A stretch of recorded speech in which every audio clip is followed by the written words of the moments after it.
Hi, I'm Christine and I'm back with another video. This time around I'll be doing a little deep dive into how Daredevil Born Again so far has handled what is one of my favorite things to talk about and an area that's a bit of a specialty of mine, namely Daredevil's senses. What Daredevil Born Again manages in its first 3 episodes when it comes to presenting Matt Murdock's heightened senses in a cohesive and believable way is something I felt almost greedy for wanting. Emphasis on wanting and not expecting, because I've been around this character long enough, 20 years to be exact, to know that while the handling of Daredevil's senses in the comics is usually okay, in terms of getting a sense of like an overall pattern, there's also been like it's had its fair share of what the fuckery, pardon my French.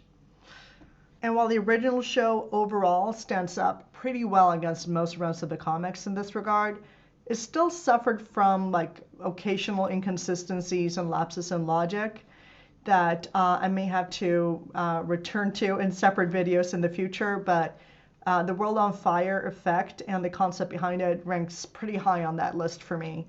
But there were other concepts that worked much better, and I'd be happy to return to those too. And before you guys go, hey, Christine, chill. It's make-believe. It's a comic book show. None of this is actually real. Let me just say that, yes, I hear you. But I will also say this, that having rules and like certain set parameters are often very helpful in telling a good story.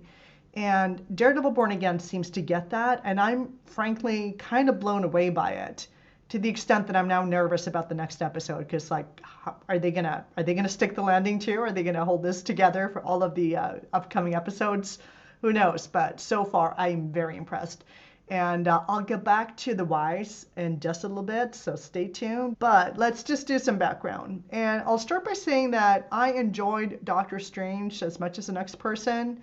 You know, the whole like opening fiery portals with his hands, a levitating, seemingly sentient cloak. Sure, that's fun. Have at it. But the whole point of Doctor Strange is that he's a magician.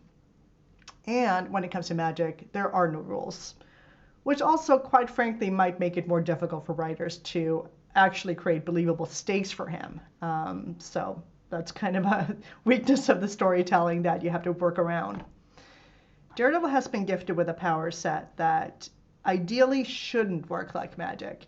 He also has a very specific set of limitations for which his other powers sometimes compensate, but also quite often do not. And I know this is a shocker for like a surprising number of people, but I cannot stress this enough. The whole idea that Daredevil sees better than all of us is an insane idea that just doesn't hold up to even like the slightest bit of scrutiny. Though obviously I'm probably gonna have to make a video about that too. Anyway, all of these pieces, Matt's heightened senses, and his lack of a major one, all fit together into this very interesting whole that really should be treated as a gift. I've said before that Daredevil is like the best thought experiment in comics, at least when it comes to like sensation and perception. And I love that about this character, and I know I'm not the only one who loves that about this character, so it's really exciting to see. And so far, I am so impressed with the show and very curious to see where they go with the rest of the season. But what this all boils down to, and what sets Daredevil apart from other characters who can like maybe, shoot laser beams out of their eyes or phase through walls, is that his powers are essentially like extensions of real abilities that exist in the real world. And now, does that mean that what Daredevil does is realistic in like the strict sense? No, but I think maybe what we should be going for is something that, let's call it realism plus. What we're going for is like this, not this. And I just shot a rubber band across the room for anyone who's listening to this and not watching. We want to stretch things and explore the limits of normal human sensation, and maybe even break the laws of physics a little bit if we have to. But what we're doing still needs to be tethered to some kind of fundamental understanding of what it is to sense something. And to explain what I mean, I'm going to bring in this epic scene of the underpants gnomes from the second season of South Park, because that scene just makes everything better. So what are you going to do with all these underpants that you steal? Collecting underpants is just phase 1. Phase 1, collect underpants. So what's phase 2? Hey, what's phase 2? Phase 1, we collect underpants. Yeah, but what about phase 2? Well, phase 3 is profit. Get it? I don't get it. You see, phase 1, collect underpants. Phase 2, phase 3, profit. I get it. No, you don't, fat ass. Now, if step 1 in our scenario is Daredevil has heightened senses, and step 3 is Daredevil knows shit, there really needs to be some kind of connective tissue between the two, because unlike the case of, say, telepathy, we actually do have an understanding of how general sensation works. And so you should absolutely 100% be able to explain what it is Matt Murdock does and how. And if you can't, then he really shouldn't be doing it. And it can't just be Daredevil can smell tattoos, which is sadly a recent, very real example from the internet. Because you also need to take into account that the stimulus that he's responding to needs to be real in some sense, and there needs to be like an actual mechanism for him to detect that. So you can't just be bullshitting your way through this. The key here is that the difference between Matt Murdock and everybody else comes down to kind of interface issue. The world is out there, existing of all kinds of like matter and energy. The same for everyone in the sense that we know it exists sort of independent of like a conscious observer. And then you have the interaction between these like stimuli and our sort of embodied senses. And that kind of sets the parameters for this interface. And then on the other side of that, you know, going into the brain, you have the brain as sort of the receiver of this information, and which forms then the basis for our conscious experience. So what are the nuts and bolts of how Matt senses things, or not in the case of strictly visual input? And how does that shape the information he has available to him? Well, that is sort of the step 2 in the underpants gnome scenario, and this is what we need to be able to explain. And of course, you could decide to like not care about any of this, but then we're not really dealing with the realm of sensation anymore. And since that is sort of the basis of Daredevil's powers, what else would we be talking about if we're going to talk about this at all? So to finally get into why Daredevil Born Again is amazing on all of this so far, I'd actually like to start at sort of the last leg of that journey where the information has reached the brain. Because one thing that grounds Matt in a very sort of universal human experience is in how he, or the show rather, deals with the concept of attention, and the fact that we cannot actively attend to an unlimited amount of information or sensory input at any one time. So one primary function of attention is to sort of resolve competition among stimuli so that we can sort of filter out the irrelevant information to enhance the processing of input that matters most to us in the moment. So in short, not paying attention to everything is kind of how the brain is able to prioritize that slice of information that's coming at us and that we're actually interested in. It should be obvious that Matt would not notice everything, that he would be missing things, that he might be distracted. And you also see plenty of examples of this throughout the comic book record. And in fact, I would say that Daredevil sort of facing just too much stuff is probably one of the most often named and explored weaknesses that this character has historically. And you also see some of this in the original show. The first example is of Matt walking down the street on his way to meet with Heather. And of course, he's very focused on eavesdropping on people who are talking about Wilson Fisk. And so when someone drops a stack of newspapers right next to him, he's actually startled by it because his attention was somewhere else entirely. The second example is from the second episode, where he's so focused on following that crooked cop, Powell, and that's great use of sound tracking, by the way, and I'll get back to that, that he's almost hit by a cab.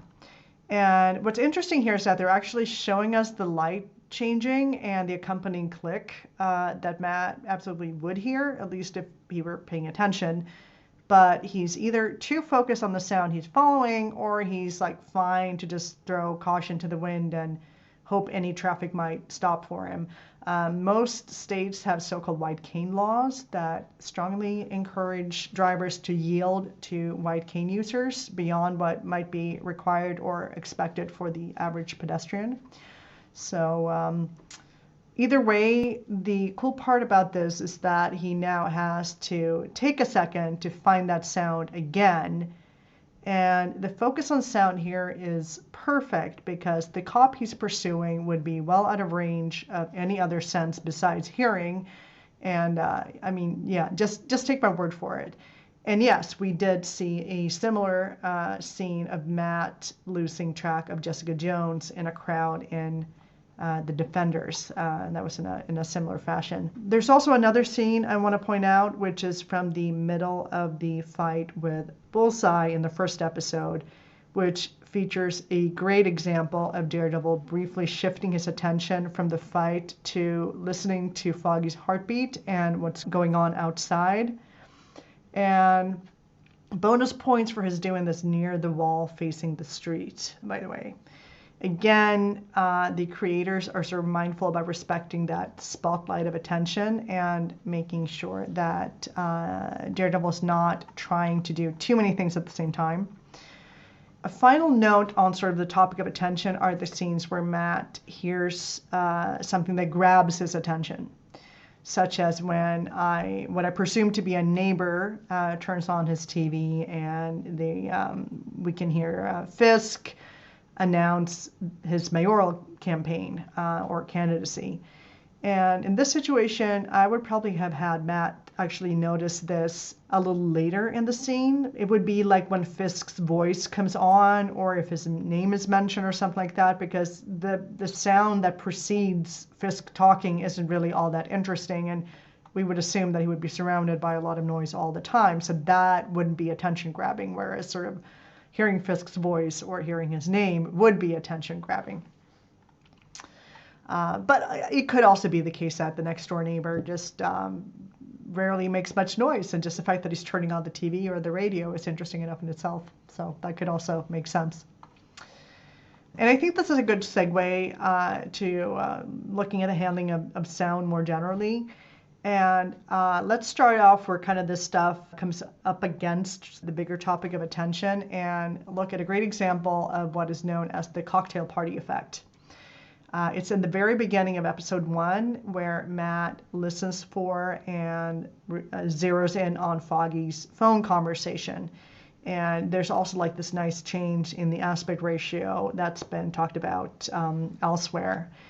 Just to let you know, the cocktail party effect was named by cognitive scientist Colin Cherry back in 1953, and it describes her ability to focus on a particular sound, often a voice, in a crowd or where there's a lot of sort of competing sound information. And it's actually quite interesting how well even average humans are able to do this, because it's really... when you think about it, sound is just all of these frequencies sort of superimposed on each other, and it's really quite fascinating that we can kind of hear sounds as sort of distinct, conceptual, perceptual objects. But naturally, Matt should be very good at this, especially if we're to assume that his life is much noisier than that of the average person. He would have to be good at it, because otherwise it would be kind of quite a struggle. So anyway, this scene I thought was a very good take on that. And of course there are other scenes like that or similar, but this one stood out to me. And then sort of like the way the entire rest of this scenario plays out, with Matt going to check on Foggy's client Benny, whom we were told is just around the corner. He follows him, hears the phone call, presumably coming from Foggy's apartment, and then hearing Bullseye across the street. This is, to me, like a perfect example of how to properly tackle superhearing. And this is where I kind of need to be clear that the physics of sound in the real world is actually pretty unforgiving, because it's also the case that humans and mammals in general hear really, really well. Like where our sweet spot of hearing is, we hear almost down to like the physical minimum. Like we're almost at the point where like we're detecting, random molecules moving around. It's almost at that point. So if we don't mess around with the physics, there's not really much leeway there. However, when it comes to hearing heartbeats, we can actually sort of play around with that because the heart sounds are usually, like most of the sound output from the heart is in the very, very low frequencies that humans typically can hear, but we don't hear them well at all. So, I mean, the human hearing threshold at around, say, 100 hertz is actually pretty shit. So there would be quite a bit of like extra room if we just imagine that, Daredevil has a lower hearing threshold at 100 hertz that maybe would actually kind of allow for the hearing of heartbeats without messing around with the physics. But sort of the sound of something like Bullseye fiddling with the scope on his rifle, that's not something that could, I would think, even make it across the street in our own universe. And so it wouldn't matter whether you had enhanced hearing or not. Like the sound wouldn't make it to where you are. If you were to actually impose strict realism on a scenario like this one, it just wouldn't work. Which is why, contrary to what you might think at this point, I've never suggested that anyone would set the bar there, especially for hearing and especially with how sort of brutal the physics are here. And this is where some of the magic of the superhero genre kind of needs to step in and sort of help us out. However, I think it makes for better storytelling when creators are mindful of what the rules are so that they can sort of break them with care. And that's what I see happening here. And a lot of what these first episodes, a lot of what makes them so impressive to me is what we're not seeing. And by that, I mean, I didn't roll my eyes once. So it's not just what they're doing. It's like all the stuff they're not doing and sort of the limits they're not pushing too hard that impresses me. Other great examples of sort of stretchy hearing, but which still doesn't make Matt seem too omniscient or godlike, are from the scene where he hears Hector Ayala's interrogation by police, and also the entire sequence of Matt following and staking out Officer Powell.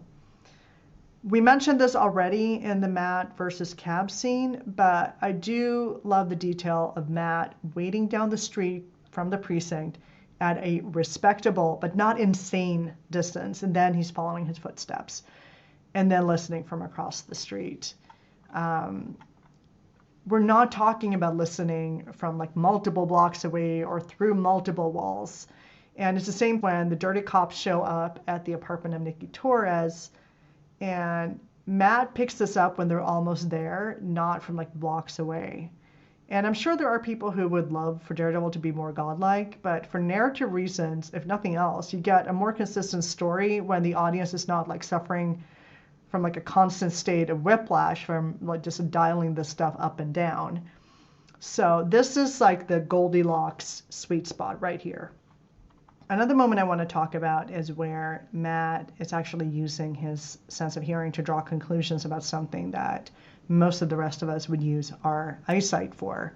And this may seem like it should be obvious, but if you look through the comic book record, there are a lot of stories where writers tend to sort of just slip into this territory where Matt is using his heightened senses, not just to compensate generally, but to use them so that he behaves in a manner that's maybe overly similar to how a sighted person would behave.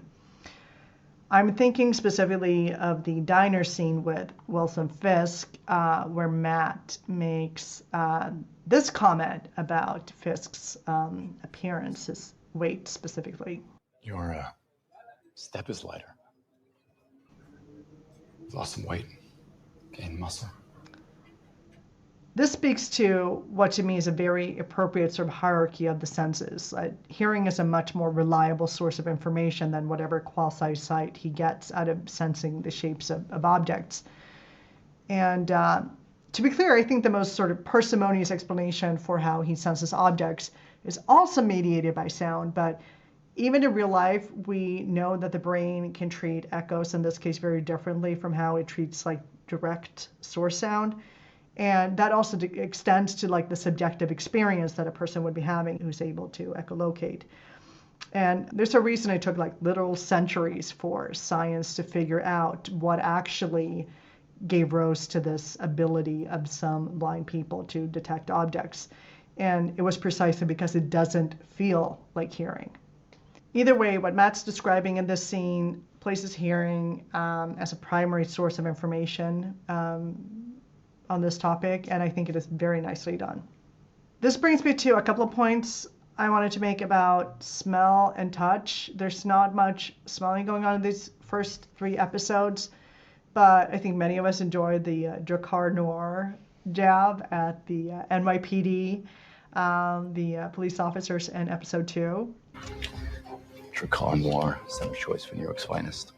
I've always pointed out that Daredevil's sense of smell is very underused, so I'd love to see a little bit more of that. So yes, I do not only point out when they're going too far with the senses, I also point out when they're not going far enough, because I think there's a lot of sort of areas here that are underutilized, and smell being a big one. Then there's touch, which is another poor stepchild in the heightened senses family. And historically, touch has mostly been used for reading. And the comics we're talking about both Braille and print, though I do hope this show continues to stay away from print reading by touch, as that feels like the more modern and sensible thing to do. Not to mention that the printing process has kind of become more unforgiving since the 1960s, and it really is way more of a stretch than it used to be. So that's pretty much what he's been using his sense of touch for. But Matt using his hands to sort of explore objects has very rarely been a thing. And I think probably because the assumption has been that his radar sense would sort of just take care of that. But the quote-unquote radar doesn't really do well with fine detail. And I would also suggest that there would be a certain sort of psychological and emotional drive to want that more solid connection with the physical world. I think this scene with Matt outside the church shows that well. You can tell here when he's sort of reaching out there for that post that he's touching, that he knows that's there. That's not what's in question here, but that touching it may be more sort of satisfying and more solid and real and more comforting to him maybe than it would be to the average person. Having covered most of what I wanted to get to, I just want to finish this off by just giving massive kudos to lead actor Charlie Cox, who plays Daredevil, for executing all of this so well. Daredevil is no god, but that is some near divine acting on display, and I'm really impressed so far.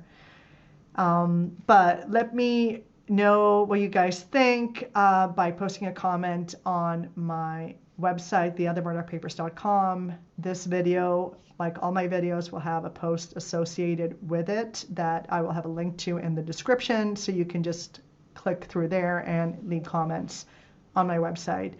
And I'm making a habit out of making these videos, so if you don't want to miss any future videos, please do subscribe and give me a like or whatever. I feel like I'm turning into a real YouTuber.